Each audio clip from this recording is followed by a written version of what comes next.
पंढरपूर पासून अगदी जवळ पंढरपूर ते जुना कासेगाव रस्त्यावर लोटस स्कूल नजीक सागर डेव्हलपर्सच्या माध्यमातून आम्ही घेऊन आलो आहोत ओपन प्लॉटचा भव्य प्रकल्प शिवनगरी. शिवनगरी या ठिकाणी उपलब्ध आहेत अगदी 1 गुंठ्यापासूनचे प्लॉट. यामध्ये अंतर्गत 30 फुटी रस्ते, रस्त्याच्या दोन्ही बाजूला झाडे, पुरेशा प्रकाश व्यवस्थेसाठी स्ट्रीट लाईटची सोय, स्वतंत्र पाण्याचे नळ कनेक्शन, संपूर्ण प्लॉटिंग क्षेत्राला compound, children park, open space, walking track, open gym, तसेच वृद्धांना बसण्यासाठी बाकडे. तर मग सर्व सोयींनी युक्त जुना कासेगाव रस्त्यावरील शिवनगरी येथे प्लॉट बुकिंग साठी आजच संपर्क करा. साईटचा पत्ता लोटस स्कूल पाठीमागे जुना Kasegaon road Pandharpur. Mobile number 7218 74 31 31 7218 17 12 21.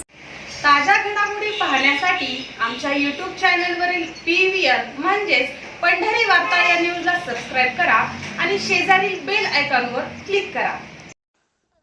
Pandharpur नगराध्यक्ष म्हणून विजय संपादन केल्यानंतर नूतन नगराध्यक्ष डॉक्टर प्रणिता भालके यांच्या शहरात विविध ठिकाणी मागील 2 दिवसांपासून अभिनंदनपर सत्कार होताना दिसून आले. आणि याच कालावधीत पंढरपुरातील प्रख्यात अरिहंत पब्लिक स्कूलमध्ये आयोजित वार्षिक स्नेहसंमेलनाच्या कार्यक्रमास देखील नगराध्यक्ष डॉक्टर प्रणिता भालके यांना विशेष अतिथी म्हणून आमंत्रित करण्यात आलं होतं. तर या कार्यक्रमास अतिथी म्हणून पंढरपूरचे उपविभागीय पोलीस अधिकारी प्रशांत डगळे, पंढरपूरचे मुख्याधिकारी महेश रोकडे, श्रीमती जयश्री भालके, भगीरथ भालके, युवक नेते प्रणव परिचारक हे उपस्थित होते. यावेळी उपस्थित विद्यार्थ्यांसमोर आपलं मनोगत व्यक्त करताना डॉक्टर प्रणिता भालके यांनी आपल्या शालेय जीवनातील आठवणींना उजाळा देत विद्यार्थ्यांना मार्गदर्शन केलं. पहा काय म्हणाल्या नगराध्यक्ष डॉक्टर प्रणिता भालके. तसेच ट्रस्टींचं, प्रशस्त पदाधिकाऱ्यांचं मी अभिनंदन करते.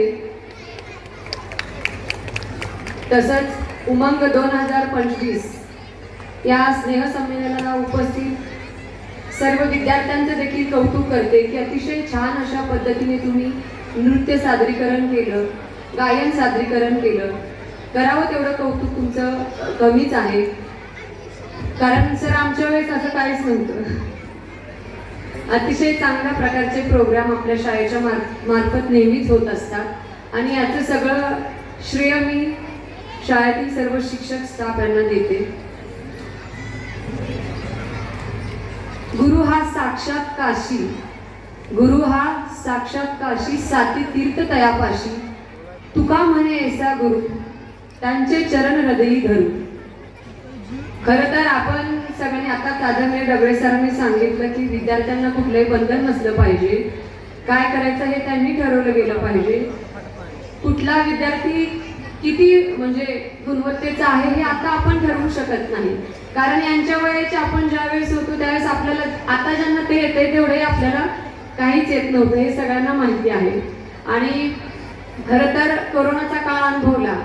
आज आपण म्हणतो की पोरं मोबाईल घेतात, मोबाईल शिवाय खात पीत नाहीत, मोबाईल शिवाय कुठलंच गोष्ट ते पुढं सरकत नाही. तर खरं याला 70% तर आपणच जबाबदार आहोत, कारण कोरोनाचा काळ आला तेव्हा शिक्षणाच्या ह्याच्यासाठी का होईना पण आपण त्यांच्या हातात मोबाईल दिला आणि त्याची सवय कमी होण्याऐवजी जास्त वाढत गेली. खरं तर ह्याचा सगळ्यात जास्त तोटा आपल्या मुलांना झाला की बेसिक क्लिअर झाले नाही, आणि त्याच्यासाठी बेसिक ज्या गोष्टी असतात ते क्लिअर होण्यासाठी, पाया भक्कम होण्यासाठी सगळ्यात जास्त कोणाची गरज असते तर आई वडिलांपेक्षा गुरुची गरज असते. मी नेहमी सांगत आहे की गुरु हा संत कुळीचा राजा, गुरु हा संत कुळीचा राजा, गुरु हा प्राण विसावा माझा. म्हणजे संतांच्या याच्यात सुद्धा गुरुला अनन्यसाधारण महत्व दिलं आहे. आणि हे सगळ्यांनी आपण कधी अनुभवलं की आज देखील फोनिक्स असू द्या किंवा बाराखडी ज्याला म्हणता येईल की त्याच्यात विद्यार्थी क्लिअर झाले नाही, जे छोटे छोटे नर्सरीचे विद्यार्थी आहेत ते का झाले नाही, तर कोरोनाच्या काळामध्ये आपल्या हातात मोबाईल आला आणि मोबाईल तेवढा प्रभावी ठरला नाही. त्याच्यासाठी सगळ्यात जास्त महत्वाची गरज कोणाची होती तर ह्या गुरुजन वर्गाची होती, आणि त्यांचं जे अनन्यसाधारण महत्व आहे ते आपल्या सगळ्यांना प्रत्यक्षात अनुभवायला कधी मिळालं, कोरोनाच्या काळात. आणि खरं तर त्या सर्वांसाठी एकदा जोरदार टाळ्या झाल्या पाहिजेत की आपली विद्यार्थी जे आहेत आपले, ते आपल्यापेक्षा जास्त त्यांच्या सानिध्यात चांगलं शिकतात. कारण बघा, आज आपण ह्या आपल्या विद्यार्थ्यांना घरी एखादी गोष्ट सांगितली की हे असं करू नका, असं करा, तर ते आपलं कधीच ऐकत नाही. पण टीचरांनी सांगितलं की हे असं करायचं तर ते आपल्याला येऊन सांगतात की नाही, आमच्या मॅडमने, आमच्या सरांनी हे करायला सांगितलं आणि तेच बरोबर आहे. त्याच्यामुळं आपण एक दगड वेडावाकडा यांच्या हातात दिलेला असतो आणि त्या दगडाला मूर्तीत रूपांतर करायचं काम हे शिक्षक वर्ग करत असतो. खरं तर मला एवढंच सांगायचं आहे की हे वय नाहीये मुलांना एखादं स्वप्न, आपलं स्वप्न त्यांना जगायला लावण्याचं. आताच्या पिढीला काय गरज आहे तर त्यांना स्वच्छंदी आयुष्य जगू देण्याची. आपल्याला कुणाला सांगता येत नाही की आत्ताचा आपला जो पाल्य आहे तो फ्युचरमध्ये काय होईल हे आपण आत्ता गॅरंटी देऊ शकत नाही. आयुष्यात सक्सेस व्हायचं असेल तर काय करणं गरजेचं आहे? आपल्या मुलांनी सक्सेस व्हायचं असेल तर आपण काय करणं गरजेचं आहे? सगळ्यात महत्त्वाचं म्हणजे स्वप्न बघणं गरजेचं आहे. खूप मोठं स्वप्न बघणं गरजेचं आहे आणि त्याच्यासाठी संघर्ष करणं गरजेचं आहे. जिद्द चिकाटी मनामध्ये ठेवणं गरजेचं आहे आणि कष्ट करणं गरजेचं आहे ते स्वप्न जगण्यासाठी आणि सत्यात उतरण्यासाठी. पण महत्त्वाचा मुद्दा हा आहे की पाल्याचं स्वप्न आपण नाही बघायचं. तो ज्यावेळेस तेवढा समजूतदार होईल तो स्वतः त्याचं स्वप्न बघेल आणि सत्यात देखील उतरवेल. त्याच्यासाठी त्याला स्वातंत्र्य देणं खूप महत्वाचं आहे. कारण आपण काय करतो की आपल्या नर्सरीच्या पोराला सांगतो की 4 तास अभ्यास कर, 5 तास अभ्यास कर, ट्युशन 4 लावलेले असतात. कारण कुठेतरी असं एक स्पर्धेचं जग तयार झालेलं आहे.